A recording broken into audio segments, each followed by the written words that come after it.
Bonjour troupe Faberglass de MMA Talk et je suis là aujourd'hui pour mon preview de l'UFC Fight Night quelque chose. Brunson contre Shabazian. On suit plus trop où ce qu'on est rendu. Mais c'est ça. C'est la carte du 1er août. Ça a lieu ce samedi. Je suis là aujourd'hui pour mes analyses et prédictions complètes des 11 combats sur cette carte-là. Et puis, on va faire ça rapidement parce qu'on est un peu back to the old ways là. Sur Fight Island. On a eu des belles cartes là, pour des Fight Night. Même la carte du mercredi, là, Cater contre Ige, qui n'était pas une bonne carte sur papier, a fini par être comme une carte qui n'a pas été excellente, mais au moins ça a été écoutable. Ça risque d'être peut-être écoutable, mais c'est vraiment pas excellent sur papier. Il y a 11 combats. Et puis, on va faire ça vite parce que je suis sur mon iPad, il n'y a plus beaucoup de batterie. Comme vous pouvez voir, là, j'ai un vieux setup comme dans le temps, là, mon micro d'iPhone, puis tout. J'étais pas à la maison cette semaine, fait que j'ai pas pu faire ça dans mon setup habituel. Mais écoute, l'important, c'est de le faire quand même, et c'est ça que je suis en train de faire.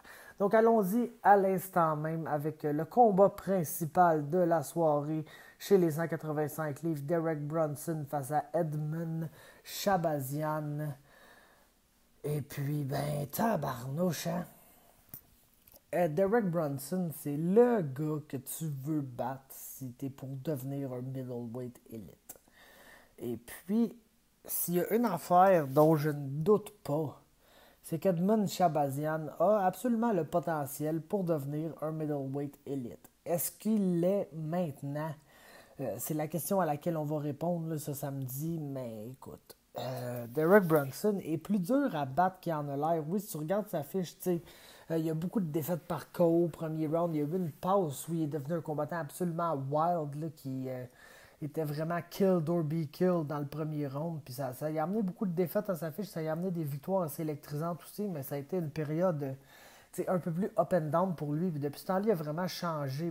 Il est revenu un peu plus à son ancien style, où il est capable de peut-être plus prendre son temps, c'est de mieux placer ses coups au lieu de courir puis d'être super ouvert, super wild. C'est un combattant qui est beaucoup plus conscient là, défensivement. Peut-être que son chin a un peu été exposé là, dans cette streak-là, s'est rendu compte que non, il ne veut pas se battre comme ça parce qu'il n'est pas capable de manger la grosse shot pour en retourner une. C'est souvent lui qui va tomber au lieu de son adversaire. Donc, c'est ça qu'il a constaté, puis apporté les ajustements là, à son style dans le but de revenir, puis de battre plein de prospects. Là, parce que basically, Derek Brunson, il n'y a personne qui s'attend vraiment à ce qu'il devienne un title challenger dans cette division-là un jour. Parce que l'UFC fait, c'est tout simplement le mettre contre les meilleurs prospects dans la division. Et puis, si tu le bats, comme j'ai dit, t'es élite. Si tu ne le bats pas, t'es pas élite. Et je vous le cacherai pas, là, je m'en venais ici en piquant Derek Brunson, là, absolument, dans ce combat-là. Je pense que Edmund Shabazian... En fait, man... Oh là là, mon problème, là, je vais vous le dire, direct là, mon problème, c'est pas avec Edmund Shabazian, c'est avec son coach. C'est pas compliqué, je suis pas capable, c'est... Tu sais, il est 11-0, il montre de très belles choses, mais c'est clairement un spécimen athlétique, là, Edmund Shabazian, un peu comme Ronda Rousey, là, quelqu'un qui arrive avec des capacités athlétiques hors du commun. Puis oui, on a vu Edmund Tarverdyan être capable d'amener ces combattants-là à un titre UFC s'ils ont le potentiel de gagner un titre UFC. Puis je pense que Edmund Shabazian est probablement dans cette classe de potentiel-là. Mais le niveau est un peu plus haut à middleweight en ce moment qu'il l'était à 135 livres féminin dans l'époque de Ronda Rousey. Et tu sais, je ne sais juste pas si c'est un style qui va réussir à se manifester au niveau élite. Cependant, plus que je regardais ça, le match-up et tout, plus que je me rends compte que ça va probablement être un stand-up fight. C'est juste 3 rounds, j'aurais dû le mentionner au début, mais c'est un main event de 3 rounds seulement. Ça devait être Irene Aldana là, qui était le main event de cette soirée-là face à Holly Holm. Et puis, Aldana a pogné la COVID, malheureusement. Donc, ce main event-là a été repoussé à plus tard. Et là, c'est ça. Ils ont mis Brunson Shabazian, mais vu que c'était short notice, ils ont gardé ça sur 3 rounds. Donc, je pense que ça va principalement être un combat debout parce que les deux sont vraiment de très bons lutteurs, de très bons grapplers. Si tu regardes, je pense que Shabazian a plus tendance à vouloir aller chercher ces takedowns-là que Derek Brunson. Mais Derek Brunson, je vais toujours m'en rappeler le fait que le gars gagnait là, contre Yoel Romero, battait littéralement Yoel Romero avant de se faire passer un KO, malheureusement. Puis il le battait principalement en l'out-wrestlant, en l'amenant au sol, puis en défendant les counter-shots de Yoel Romero. Donc, très bon lutteur. Je pense pas que Shabazian va vraiment pouvoir arriver et l'amener au sol. On se retrouve avec un combat debout. Les deux ont du bon power. Les deux sont capables d'aller chercher des coups. Mais comme j'ai dit, l'adaptation que Bronson a faite à son style fait qu'il va peut-être un peu moins chercher de KO qu'avant. Et peut-être un peu plus maintenant fait pour justement l'ender ses shots, s'arranger pour pas trop se faire frapper en retour. Puis ainsi aller chercher des décisions là, avec un striking qui est, je ne veux pas dire amoindri, mais moins puissant, puis peut-être un peu plus efficace et réfléchi et défensivement viable.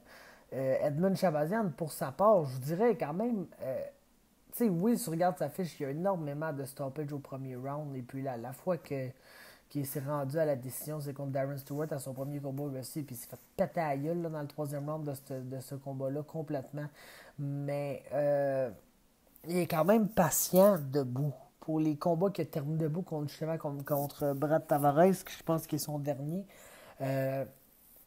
on l'a vraiment vu, tu sais, même si ça a duré que 3 minutes, être patient avec ses strikes, travailler derrière son jab, puis à partir de son jab, créer des combinaisons qui allaient créer des ouvertures chez son adversaire, puis qui allaient justement set up le head kick avec lequel il a fini ce combat-là. Donc, malgré le fait que c'est Edmund Tarverdian, son striking coach, il a l'air d'avoir un striking assez bien éduqué pour quelqu'un de son expérience. Puis je pense que pour cette raison-là, j'aurais pas le choix d'y aller avec Shabazian parce que oui, Bronson a amélioré sa défensive. Oui, il fait les choses de mieux en mieux, mais il a affronté Israël Adesanya depuis, puis il s'est fait sévèrement péter la gueule là, parce que quand il affronte quelqu'un qui va juste être vraiment meilleur que lui, qui va être capable de peut-être. Ce qui est le désavantage avec Derek Brunson en ce moment, c'est le fait qu'il ne met plus vraiment beaucoup de power derrière ses shots. Il a de la misère à dissuader ses adversaires de juste manger ses shots pour essayer de frapper fort en retour. Puis il ne peut pas se laisser rentrer dans ce game-là. S'il essaye de rester tactique, puis il voit vraiment que son adversaire s'en fout, puis passe à travers ses shots pour essayer de lander du power en counter, il peut pas dire « Ah ben moi aussi je vais faire ça » parce que dès qu'il fait ça, c'est là qu'il s'ouvre puis il se fait passer le KO. Donc je pense que je vais probablement changer mon pick ici puis y aller avec Edmund Shabazian. Je vais lui donner une victoire par KO au deuxième round. Je pense que il y a toujours d'avantage à aller chercher un peu de cage time. Surtout, il y a juste 11 combats pro, mais c'est quelqu'un qui est jeune dans sa carrière. Fait que j'aimerais ça le voir aller chercher du cage time. Peut-être essayer justement d'échanger là, de beaucoup pourquoi avec Brunson pendant un round, vraiment aller chercher ses reads, aller chercher ses setups, et puis à partir de là, lui passer le KO. Mais non, fuck that, regarde, t'as vu, je change encore mon pick. KO premier round. Brunson, quand il perd, c'est par KO premier round. Fait que je vais pas essayer d'y aller avec la chose qui n'est pas la tendance. Là. Fait que Edmund Shabazian, KO premier round dans ce main event-là. Ensuite, Jojo Calderwood met son title shot en jeu face à Jennifer Maia. Elle devait affronter Valentina Shevchenko. Malheureusement, Valentina s'est blessée. Puis là, sa récupération prend un peu plus de temps que prévu. Donc, ils ont offert un combat à Jojo Calderwood. Puis sûrement qu'elle a dit oui parce qu'elle veut pas dire non. Puis craindre de perdre son title shot parce qu'elle vient de turn down un fight. Donc, elle s'appointe contre Jennifer Maia, combat super risqué. Puis combat super risqué parce que ça va presque nécessairement être une split decision. Et puis ça va presque nécessairement être le combat que quand il est fini, t'es genre bon. Que n'importe qui gagne, je chialerai pas. Parce que les deux ont eu leur moment, les deux ont fait de belles choses, mais les deux n'ont pas fait tant grand-chose. Et puis, c'est peut-être un peu la critique principale de cette division-là chez les dames 125 livres. C'est qu'on a beaucoup de combattantes élites dans cette division-là quand tu regardes justement Maia, Calderwood, Caitlin Chukagian, qui sont de bonnes combattantes techniques, qui font tout bien, qui sont capables de mixer chacun des aspects du MMA dans leur game pour aller créer un tout qui est vraiment très, très, très complet. Mais c'est pas des finishers. Puis c'est des filles qui n'ont pas vraiment de pop dans leurs mains, qui n'ont pas vraiment de punching power, puis qui n'ont pas vraiment de bonne submission game au sol. Fait que ça fait qu'ils se retrouvent dans des split decisions ultra serrés là, à chaque fois que ces combattants élites-là se battent une contre l'autre. Puis c'est ça, le Jojo Calderwood contre Jennifer Maia. C'est un combat qui va finir par split decision super serré. Je vais y aller avec Jojo Calderwood ici pour une raison principale. c'est la reach puis la kicking game. Jennifer Maia est presque exclusivement une boxeuse qui aime avancer avec un peu un genre de pressure counter fighter style, mais avec pas beaucoup de power dans ses counters évidemment. Puis Jojo Calderwood va être va avoir un reach advantage, va être plus confiante at range parce qu'elle utilise beaucoup plus ses pieds, mixing des kicks avec ses attaques de coups de poing. Puis ça fait que je pense que son striking est plus complet. Je pense qu'elle a plus de manières de marquer des points sur Maia sans être dans le range pour se faire toucher en retour. Donc pour cette raison-là, je vais aller avec Jojo Calderwood. Mais s'il vous plaît, Chris, mettez pas une scène. S'il y a un combat par semaine là, que je vous dis, bettez pas sur ce fight-là dans le pool à Oli, ben c'est sur celui-là. Fait que bettez pas là-dessus, mais j'ai Jojo Calderwood par décision. Ensuite, Vicente Luque, Randy Brown. Ça ne peut que être bon parce que les deux vont jouer un dans le style de l'autre. Randy Brown, c'est un back foot fighter. C'est quelqu'un qui aime utiliser son mouvement pour circle around the cage, puis amener son adversaire vers lui, puis le forcer à se compromettre, puis de là, travailler. C'est quelqu'un qui a un bon jab, évidemment, quand t'es super grand et t'es long. C'est quelque chose que naturellement tu fais bien parce que ça te permet de garder ton reach. C'est quelqu'un qui est aussi surprenant dans le clinch, la manière qu'il réussit à lander des belles strikes puis tout. Mais tu sais, Vicente Luque, c'est le gars qui va avancer puis qui va essayer de draw ce jab-là de Randy Brown, puis essayer de trouver une manière de passer alentour, de passer par-dessus, de passer à côté, de faire n'importe quoi pour lui faire très très mal. Ce qui me dérange un peu, c'est que Vicente Luque, de plus en plus, tu sais, le gars mange des coups, mange beaucoup de coups, puis bien que ça fait longtemps qu'il est dans l'UFC, mais ça fait pas 10 ans, 15 ans qu'il est dans l'UFC, mais c'est quelqu'un qui se bat quand même pro depuis, je pense, 2009, quelque chose comme ça. Donc, il n'est pas nécessairement jeune dans sa carrière MMA, puis il n'est pas nécessairement... T'sais, oui, il est dans ses meilleures années, mais un jour là, ou l'autre, je pense peut-être plus tôt que prévu, Vicente Luque va perdre son chin. Le gars se fait beaucoup trop frapper. Il a tendance à manger plus de 100 significant strikes par combat, même dans les combats qu'il gagne. Et puis, tu sais, on l'a vu, là, justement, se faire de plus en plus sonner, de se faire de plus en plus ébranler dans ses combats récents. Et puis, je pense pas que c'est Randy Brown, le gars qui me donne beaucoup de misère avec ça, parce que, tu sais, c'est plus un gars qui va aller te battre par attrition, là, par dommage, là, vraiment quelqu'un qui va essayer de mettre du dommage sur toi tout au long du combat en espérant peut-être t'avoir au troisième round. C'est pas vraiment un sniper, c'est pas vraiment quelqu'un qui va at range le trouver un one-shot KO. Donc pour cette raison-là, je pense que ça va être un mauvais match-up pour lui parce que oui, le troisième round, il va probablement la place où il va avoir la meilleure chance de battre Vicente Luque, mais il va avoir à ne pas se faire finir pendant les 2 autres rounds avant ça, puis c'est ça que je pense qu'il va être bien compliqué. De la manière que je vois ça, c'est peut-être dans le clinch, parce que je pense que Randy Brown, c'est une des places où il va avoir le plus de succès, mais il ne faut pas sous-estimer Luque de là, puis je vois Luque connecté soit avec un coup de coude ou un coup de genou là, dans le clinch, puis sauter sur un Darce ou un Anaconda de là. Donc, j'ai Vicente Luque, soumission, 2e round. Ça nous mène au rematch de tous les rematchs. Lando Vannata face à Bobby Green. Puis mon analyse, c'est pas compliqué, c'est que je pense que Vannata méritait de gagner le premier combat. Et je pense qu'on l'a vu s'améliorer depuis. Là. On a vu Lando Vannata passer de un action fighter qui se vidait complètement de cardio après un round à quelqu'un qui est peut-être plus réfléchi dans les choses qu'il fait, qui malheureusement a peut-être sorti un combat un peu plate, là, comme il compte Yancy Medeiros le dernier coup, mais c'est ça qu'il fallait qu'il fasse pour gagner, garder sa distance. Il était in and out of range à tout bout de champ. Il venait placer ses coups, il était immédiatement sorti, il s'est servi de son mouvement le mieux que jamais dans ce combat-là. Et puis, Bobby Green, pour sa part, est encore Bobby Green, peut-être juste de plus en plus vieux à chaque combat. Puis ça fait que j'ai l'impression qu'il va perdre cette fois-ci contre Lando Vannata. Le dernier coup, il y en a eu juste assez là, pour tout juste s'accrocher à un draw. Et puis je pense que cette fois-là, il va perdre, tout simplement. Fait que j'ai Vannata par décision. Ça nous mène au premier combat sur la main card. Kevin Holland arrive sur short notice, mon boy, face à Trevin Giles. J'avais hâte de le revoir, Kevin Holland, dans un setup où il n'y a pas de partisans, parce que la première fois, il a vraiment melté Anthony Hernandez en quelques secondes. Fait qu'on n'a pas eu la chance de le voir trash talk dans la cage, puis je pense qu'il va y avoir amplement de temps pour trash talk ici, parce que Trevin Giles cherche vraiment le coup de poing parfait. Et justement, quelqu'un qui aime travailler sur le back foot, qui aime laisser son adversaire venir à lui, puis le laisser se compromettre. Puis là, quand c'est compromis, essayer d'y lancer une grosse overhand dans le milieu. Puis c'est sûr que Trevin Giles est quand même athlétique, il est puissant. Et c'est un bon combattant en général, mais il a l'air d'être peut-être un peu trop en amour avec ses mains. Il se regarde peut-être un peu trop travailler, puis ça fait que des fois, il travaille pas assez, puis il se retrouve à perdre ces combats-là. J'ai Kevin Holland. Je pense que Kevin Holland n'est pas assez nécessairement un bon lutteur pour amener Trevin Giles au sol.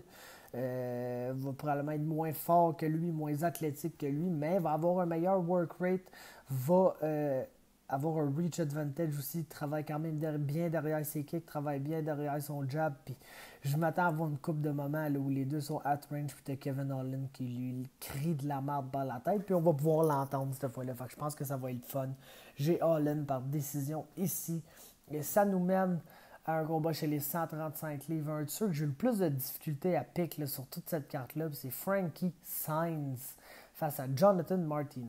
Pourquoi j'ai eu de la misère? C'est parce que ce combat-là, dès que j'ai vu ça, j'ai dit, bah, Frankie Saenz, c'est pas compliqué, Frankie Saenz, bon lutteur, travaille quand même avec un pace acharné, même si des fois il se fatigue, continue de travailler très fort dans ses combats. Et puis, c'est comme ça qu'il a eu quand même du succès là, dans l'UFC, qui a battu des bons noms comme Yuri Alcantara notamment, mais beaucoup d'autres gens aussi. Cependant, il a ralenti dans ses derniers combats. Il a 39 ans à bantamweight. Puis, ses derniers combats, ça fait longtemps. C'est un combattant excessivement inactif dans les dernières années. Et puis, je pense que c'est à cause de ça que je vais devoir y aller avec Martinez ici. Parce que oui, j'ai comme aucun doute que Frankie Saenz, ça y tente, peut pratiquement take down Jonathan Martinez le nombre de fois que ça y tente de le take down. Cependant, va-t-il être capable de le garder au sol? Chose qu'il ne fait pas très bien. Tu sais, Frankie Saenz, puis c'est drôle parce qu'il a battu justement Merab Dvalishvili dans ses tout débuts dans l'UFC, dans une décision assez controversée là, d'ailleurs, mais bref. Sainz avait gagné, puis Sainz a beaucoup de Merab Dvalishvili dans le nez, sauf le pace, là, bien sûr, il n'y a absolument pas le pace à Merab, mais c'est un gars qui lène beaucoup de takedowns et qui a très peu de top control, qui a de la misère à garder ses adversaires en dessous de lui. Puis Jonathan Martinez, on l'a vu se faire takedown, mais c'est un gars qui travaille très fort, constamment. Qu'il soit debout, qu'il soit dans le clinch, qu'il soit au sol, travaille très fort, n'accepte pas les positions quand il est dans des mauvaises positions. Puis pour être franc avec vous, j'ai juste l'impression qu'il est plus jeune, plus athlétique et plus rapide que Frankie Saenz. Puis il va travailler plus fort que lui. Je pense que Saenz va travailler très fort, mais je ne sais pas si à 39 ans, il a encore le jus pour battre quelqu'un qui a quand même un bon skill set, même si ce n'est pas le skill set le plus impressionnant de la division, mais qui va travailler très très fort pendant tous les 15 minutes de ce combat-là. Donc, je pensais pick Frankie Saenz dans ce fight-là, mais à cause du match-up et de l'âge principalement, je vais y aller avec Martinez par décision. Ensuite, en parlant d'âge, en parlant de dinosaures, en parlant de freak show complet, un des combats les plus attendus sur la carte selon moi, parce que le plus papa de tous les papas, Ed Herman, affronte Gerald Meerschaert chez les 205 livres, et puis je chie ma règle ici, là, parce que j'ai tendance à pas vraiment pick les gens qui move up de division dans leur combat. Tu sais, Gerald Meerschaert, on dirait, c'est un bon combattant. Là. Son striking s'est immensément amélioré. C'est un grappler qui est un peu un X-Factor là, au sol. C'est pas, si ça touche le sol, tu vas te faire soumettre, mais si ça touche le sol et tu es un peu fatigué, il y a de très bonnes chances là, que Gerald Meerschaert te passe une soumission. Donc c'est un très bon combattant avec des bons outils. Meilleurs outils qu'Ederman, probablement. Une meilleure technique qu'Ederman, probablement. Mais je ne l'ai pas encore vu à 205 livres. Puis je ne sais pas s'il y a la physicalité d'un 205 livres. Parce que c'est un gars qui n'est pas très athlétique, malgré tous les skills qu'il a. J'ai souvent tendance à dire là, dans mes previews de Gerald Meerschaert que c'est le gars justement qui a les skills, il a la technique, mais il n'a pas l'athlétisme. Il n'a pas la puissance naturelle. Justement, un gars qui a battu, mais un Trevin Giles. Trevin Giles, c'est un gars qui est naturellement athlétique et puissant, mais qui manque peut-être un peu de technique pour aller avec ça. Meerschaert, c'est complètement l'inverse. Puis l'affaire, c'est qu'Ederman est plus Trevin Giles que Gerald Mearshart et plus. Tu sais, il n'est pas bon debout, là. Il n'est pas vraiment bon au sol, mais il n'est pas vraiment bon nulle part, mais il a juste une force de dad. Tu essaies de le take down, puis il te bloque ça, puis il s'en fout, puis il est là devant toi, puis il est physique, puis c'est tout croche ce qu'il fait, mais ça rentre, puis ça te prend du jus parce qu'il est dans ta face, puis il garde un pace tout le long, puis il te crime. Il change-tu mon pic? Non, je ne changerai pas mon pic. Mais j'ai vraiment l'impression qu'Aderman va être capable de pousser ce genre de game-là, puis peut-être de juste overwhelm un Jerome Mearshart qui, comme j'ai dit, a vraiment tous les attributs pour le battre, le côté technique, mais peut-être juste pas la force et l'athlétisme. Je sais que c'est pas très convaincant, mais j'ai quand même Jerome Mearshart ici. J'aime mieux pick la technique là, que la force et l'athlétisme, mais quand tu es dans la même division, c'est une chose, mais quand tu move up d'une division, puis que tu te retrouves contre un gars qui est vraiment plus gros et plus athlétique, pas athlétique, parce qu'Ederman est slow as fuck. On peut pas dire que c'est un bon athlète, mais il a passé l'âge où l'athlétisme compte vraiment, puis il est rentré dans l'âge où la force, tu sais, la dad force, là, la force d'homme. Là. Le gars, Ederman, a une force d'homme. Puis je pense que ça va être un avantage là, face à Jerome Mearshart. Fait que j'ai Mearshart quand même par décision, mais écoute, un autre combat sur lequel il n'a pas bêté. Là. Il y a 8 combats qu'il faut qu'on prenne dans le pool à Oli. Il y en a 11 sur toute la carte. Je vous annonce tout de suite que celui-là, là, Edmund contre Mearshart, ainsi que Calderwood contre Maia, seront deux des combats sur lesquels je ne mettrai pas de prédiction dans le pool parce que je suis vraiment pas assez sûr de mon affaire pour ça. Ensuite, Nate Maness fait ses débuts dans l'UFC face à Ray Borg dans un combat qui pourrait être assez intéressant parce que oui, Ray Borg est un bon combattant qui s'est battu pour un titre dans l'UFC puis qui, à flyweight, est absolument élite. À bantamweight, par exemple, me semble qu'on l'a plus vu perdre que gagner. Je peux quand même pas y aller contre Ray Borg ici. Tu sais, Nate Maness, on ne sait pas comment il va réagir à la pression. Il s'affronte un gars qui est super rapide, extrêmement athlétique, puis probablement beaucoup plus puissant qu'il en a l'air. Un bon lutteur, quelqu'un qui va probablement essayer de le shutdown. Là. C'est sûr que Nate Maness a quasiment 12 pouces de reach là, sur lui, puis il est gigantesque pour 135 livres. Donc, ça, c'est un autre concern pour moi, la weight cut, le short notice que ça va avoir l'air pour Nate Maness. Puis oui, pour arriver dans ce combat-là, puis Nate est juste comme vraiment trop gros, puis il utilise son genre de style de travailler derrière son jab, puis jamais vraiment se compromettre à moins que tu aies un gros counter disponible, puis toujours switch stance pour essayer de fucker les reads de ton adversaire, parce que Maness travaille quand même autant bien, je dirais, à gaucher qu'en droitier. Donc, oui, il peut arriver là, puis juste utiliser ce style-là, puis être vraiment trop gros pour Rayborg, puis le garder à reach, puis que Rayborg soit pas capable de l'approcher, puis que ce soit un combat facile pour Nate Maness.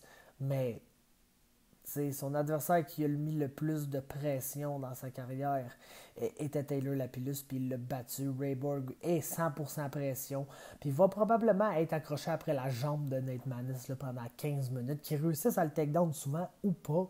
Ray Borg donne tellement beaucoup de reach dans ce combat-là qu'il va essayer d'être collé là, sur Nate Maness dans le clinch contre la cage, ça pendant tout le long du combat. Puis c'est lui le lutteur, c'est lui le grappler là, entre les deux. Donc j'ai pas le choix d'y aller avec Ray Borg par décision ici. Ça nous mène à un combat absolument freak show-ish chez les 185 livres. Eric Spicely, Marcus Perez. Et puis il y a un côté de moi qui se dit, Marcus Perez, c'est le genre de gars qui veut... c'est le grappler qui veut se battre debout, même s'il n'est pas bon debout. Il pourrait réussir à jouer cette approche-là contre Eric Spicely, parce qu'Eric Spicely, c'est le grappler qui n'a pas de moyen d'amener le combo au sol à part de pull guard. Là, c'est pas un bon lutteur. C'est un très bon grappler sur son dos. Et vraiment très spectaculaire au sol, je vous dirais, mais il n'y a pas de moyen de vraiment amener le combat au sol. Puis je pense pas qu'il va être capable de take down Marcus Perez. Marcus Perez, après un round, il a lancé tellement de spinning shit qu'ils n'ont pas l'amené, qui est complètement exhausted, fatigué, fini, mort. Là. Fait que il y a une possibilité là, que Rick Spicely ait gagné ce combat-là, mais je pense que Marcus Perez va peut-être réussir à y faire mal avant ça, parce que on a encore ici là, un autre cas où tu as quelqu'un qui est excessivement gros, puissant, athlétique et explosif contre quelqu'un qui est absolument tout sauf ça. La différence entre un Eric Spicely et un Gerald Meerschaert est cependant le fait qu'Eric Spicely n'a pas vraiment de technique debout, contrairement à Gerald Meerschaert. Donc Eric Spicely va être pris debout contre quelqu'un qui risque d'y péter à gueule solide là et ne pas vraiment avoir beaucoup d'outils pour amener le combo au sol. Fait que, ceci étant dit, j'ai pas choisi d'aller avec Marcus Perez par TKO au deuxième round. Ça peut pas aller bien plus loin que ça parce qu'il va perdre. Tout simplement. Si ça va trop loin, ce combat-là, il va complètement gazon puis peut-être même se faire soumettre par Spicely. Mais j'ai Perez par TKO au deuxième. Ça nous mène à un combat chez les 145 livres. Timur Valiev affronte Jamal Emmers. Et puis, j'ai Timur Valiev par décision. Là. On va garder ça simple ici. Timur Valiev est un excellent combattant. Il y a un peu de Cody Stamann dans le nez. Là, un peu de, tu sais, genre le combattant qui est très patient. Qui fait, il est très bon debout, il est très bon seul, il est bon dans toutes les phases. Mélange tout ça bien. C'est un très beau mix martial artist super complet. Le problème, c'est qu'il n'y a pas de finishing touch. Puis c'est pas un gars qui a des gros moments dans ses combats. Il me fait un peu penser à un Rachid Magomedov, là, mettons. Quelqu'un que tout le long du combat fait sa petite affaire, ça va bien, mais il n'y a jamais de gros moments. Puis moindrement qu'il se fait frapper dans un round assez solidement puis qu'il doit back up, ça se peut qu'il perde ce round-là parce qu'il n'y a pas les moments significatifs dans le combat. Mais je pense qu'il devrait être capable d'outwork Jamal Emmers. La seule affaire qu'Emmers va avoir sur lui, c'est du size. Le that's it, that's all. Fait que j'ai Valiev et le dernier combat, c'est Chris Gutierrez face à Cody Durden.